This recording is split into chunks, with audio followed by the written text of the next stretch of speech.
Hello and welcome. Today we're going to have a very brief routine on how to open the hips because Michael and his sister Samantha requested one for different purposes. Michael wanted something to do after a heavy workout so that the hips will open, and Samantha was looking for something to do on those ladies' holidays when we take rest because we have our cycles, and this is a brief routine that can substitute for doing a regular practice. There are three very good reasons why we should really do hip openers. The first one is that the hips store all the emotions, or the majority of them, and you don't have to believe me, you'll see it as you practice. When you open the hips, you let go of all of that old stuff that no longer serves you. The second reason is that they're almost like medical insurance. There's a lot of hip breaking as we get older.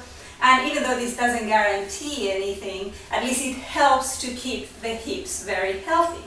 And the third reason is for yoga, strictly speaking yoga purposes, and that is that as we open the hips, we're more able to get into better seated positions, which eventually lead us to sit in the lotus position, which is kind of like the shipment where we can stay steady and concentrate and reach enlightenment. So I hope you enjoyed. I am Claudia from Claudia Yoga, and thank you for watching.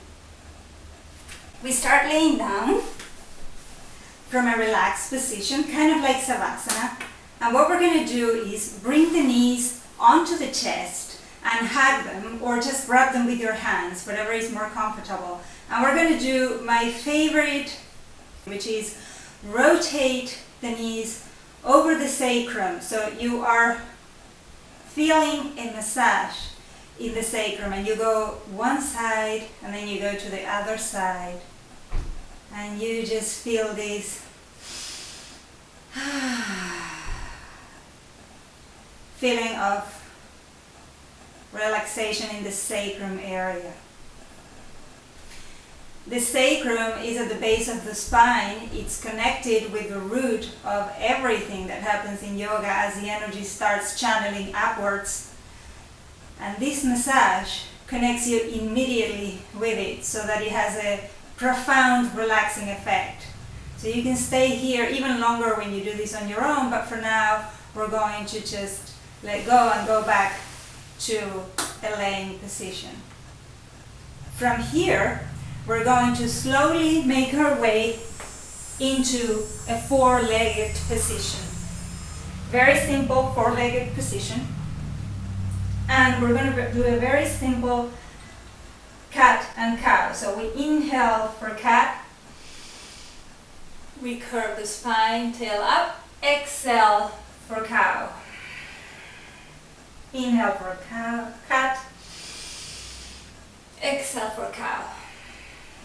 And here, give yourself permission to go in circles with your hips. Again, in one direction and the other direction. And see if your mind is playing any games on you, because this is not a socially accepted movement. So if you do see that your mind is playing a number on you, observe it and let go, but don't miss on the benefits of the pose.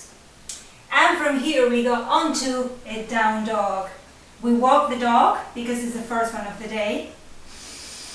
Breathing. And walking the dog, relaxing the neck.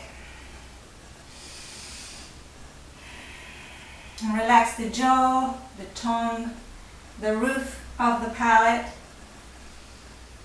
Breathe deep and slow. Shoulders relaxed and away from the ears.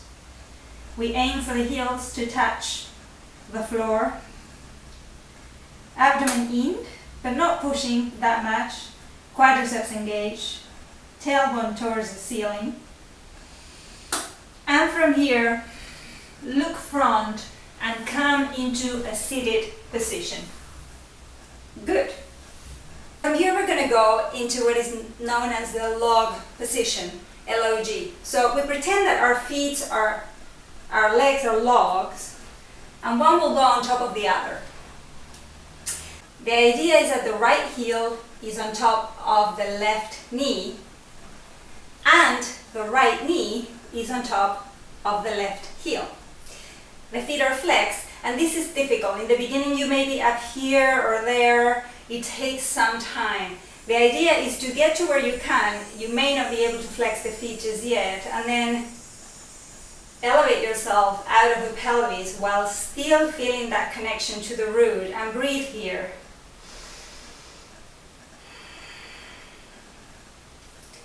This in itself is already working on opening the hips. From here, you can, if you can go a little bit further, you inhale and straighten the back, and exhale, you can start to walk the hands towards the front. And then inhale and exhale, start to melt forward as if you were butter, literally melting. And the challenge is to stay here, finding the edge, never forcing, and breathing. And the breath is very, very important, especially here. You're going to feel it all around the area of the hips and even the backs, into the back and into the gluteus.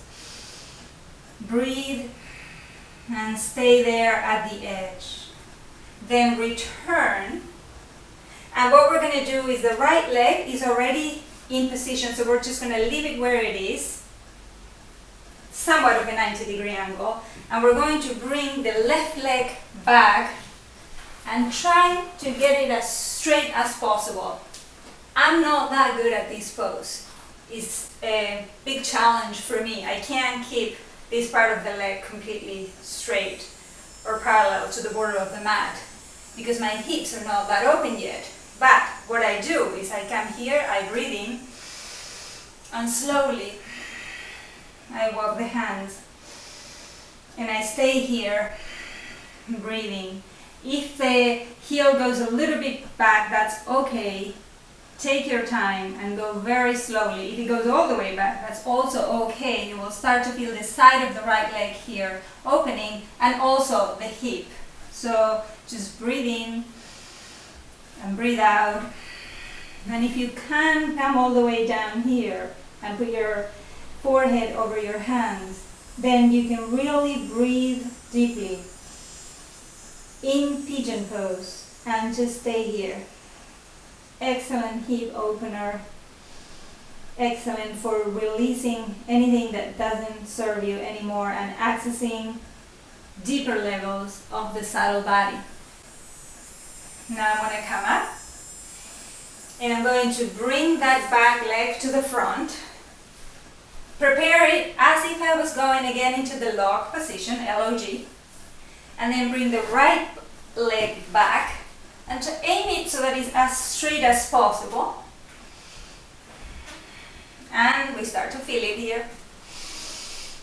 Inhale, straighten the back if you can, and exhale, feel that hip opening. I need to bring my heel a little bit in. And then exhale, see where your edge is. Never force. Always work with what you have, because what you have is great. So enjoy it there, find the edge, breathe and exhale. If you can, bring the forehead on top of the hands. Stay there breathing. Feel the hips opening. Enjoy pigeon pose. And one more breath here. Good. Now on the inhale, I'm going to come up and bring the legs together. Now I'm going to do Baddha Konasana.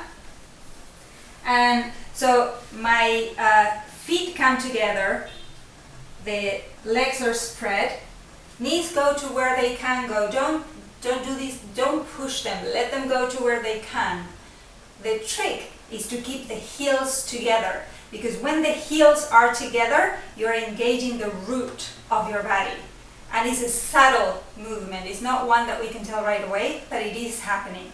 And then I want to try to open the feet as if it was a book, but with the heels still touching. And then from here, inhale, lengthen, and exhale, forward. This is a more difficult position, a more challenging. It's like we do when we do Janusarasana, only both legs are folded here. And inhale, lengthen, exhale, forward. If you're very flexible, you can use the elbows to help you lead the legs towards the floor, but lead doesn't mean push. It just means lead them in the direction. And inhale, lengthen, exhale, forward. Keep the heels touching. If the heels are not touching, then the form isn't there. Inhale, lengthen, exhale. When you find your edge, stay there, lean in, and let gravity do the work for you. Simply stay with it, breathe at the edge, and let it all release.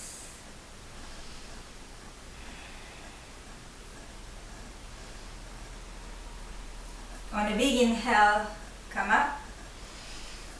And bring the legs forward now to relax them a little. Good.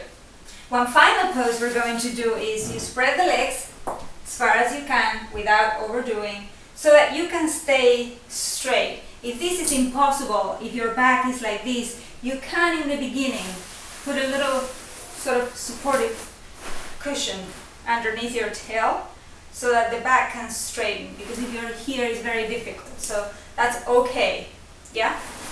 And then the thighs are engaged and facing upward, the feet are flexed. In the beginning that helps because the pointing does a different, sends the energy in a different direction, so point them up, and from here, inhale, lengthen and smile because we're doing yoga. And exhale, grab the knees or the shins and go forward. The back is lengthened. And inhale and forward. No tension in the jaw. Exhale, forward. And stay here. If you want, you can put the elbows down and just stay here for a long time. Just make sure that the legs don't do this number of going, the feet going in. Keep them up, keep them flexed, and keep the thighs facing towards the ceiling. If you can go further, that's great. A lot of people enjoy using their fingers on the exhale to move further. And if this is easy, you can try hold on to the thighs of the feet and just go all the way down. The key is once you find the edge, to breathe there and find where is the juice of the pose. Where are my hips opening here? How is that working? And what can I relax in it? Using the breath so that the hips open. Good. Now I'm going to come up very, very slowly. And sit, relax the hips, and then take rest for a few moments. Thanks for watching.